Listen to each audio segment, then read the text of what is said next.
ತರ್ಕಕ್ಕೆ ನಿಲುಕದ ವಿವರಣೆಗಳು, ನಿಶ್ಚಲಗೊಂಡಿದ್ದ ಕಾಮ, ಹೆಸರಿಡಲಾಗದ ಸ್ನೇಹ, ಆಗಾಗ ಮಗ್ಗಲು ಬದಲಿಸುವ ಪ್ರೀತಿ. ಎಲ್ಲದಕ್ಕೂ ಉತ್ತರ ಅಕ್ಷರ ಮಾಂತ್ರಿಕ ರವಿ ಬೆಳಗೆರೆಯವರ ಹೇಳಿ ಹೋಗು ಕಾರಣ. ಈ ಕೃತಿಯು 2003ರಲ್ಲಿ ತನ್ನ ಮೊದಲ ಮುದ್ರಣ ಕಂಡು ಇಂದಿಗೂ ಯುವ ಓದುಗರನ್ನು ಗಮನ ಸೆಳೆಯುವಲ್ಲಿ ಯಶಸ್ಸು ಕಂಡಿದೆ. ಪ್ರಾರ್ಥನಾ, ನೀನು ನನಗೆ ಮೋಸ ಮಾಡೋದಿಲ್ಲ ಅಲ್ವಾ ಅನ್ನುವುದರಿಂದ ದೇವರು ತಪ್ಪು ಮಾಡಿದ್ದಾನೆ, ಕ್ಷಮಿಸು ಬಿಡು ಪ್ರಾರ್ಥನಾ ಅನ್ನುವವರೆಗಿನ ಹಿಮವಂತನ ಹೋರಾಟವೇ ಹೇಳಿ ಹೋಗು ಕಾರಣ. ಈ ಕೃತಿಯು ವಾಸ್ತವಕ್ಕೆ ಹತ್ತಿರವಾಗಿಲ್ಲವಾದರೂ ಹಿಮವಂತನ ಹೋರಾಟದ ಜೀವನ ಎಂಥವರಿಗೂ ಕಣ್ಣೀರು ತರಿಸುತ್ತದೆ. ಒಬ್ಬ ಮಿಡಲ್ ಕ್ಲಾಸ್ ಹುಡುಗ ತನ್ನ ಪ್ರೀತಿಗೋಸ್ಕರ ಏನನ್ನ ಬೇಕಾದರೂ ಸಾಧಿಸಬಲ್ಲ ಎಂಬುದಕ್ಕೆ ಹಿಮವಂತನ ಪ್ರಾರ್ಥನಾ ಲೇಔಟ್ ಸಾಕ್ಷಿಯಾಗಿ ನಿಲ್ಲುತ್ತದೆ.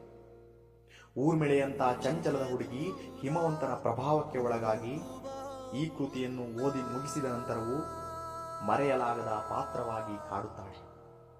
ಚನ್ನರಾಯಪಟ್ಟಣದಿಂದ ಹೊರಟ ಇಬ್ಬರು ಯುವ ಪ್ರೇಮಿಗಳ ಕನಸುಗಳು ಕಾಲಚಕ್ರದ ಆಟಕ್ಕೆ ಸಿಲುಕಿ ನಲುಗಿ ಹೋಗುತ್ತವೆ. ಹಾಗಾದರೆ ಈ ಕೃತಿ ಸಂಪೂರ್ಣವಾಗಿ ಪ್ರೇಮ ಕಾದಂಬರಿಯೇ? ಓದಿ ನೀವೇ ಉತ್ತರ ಕಂಡುಕೊಳ್ಳಿ.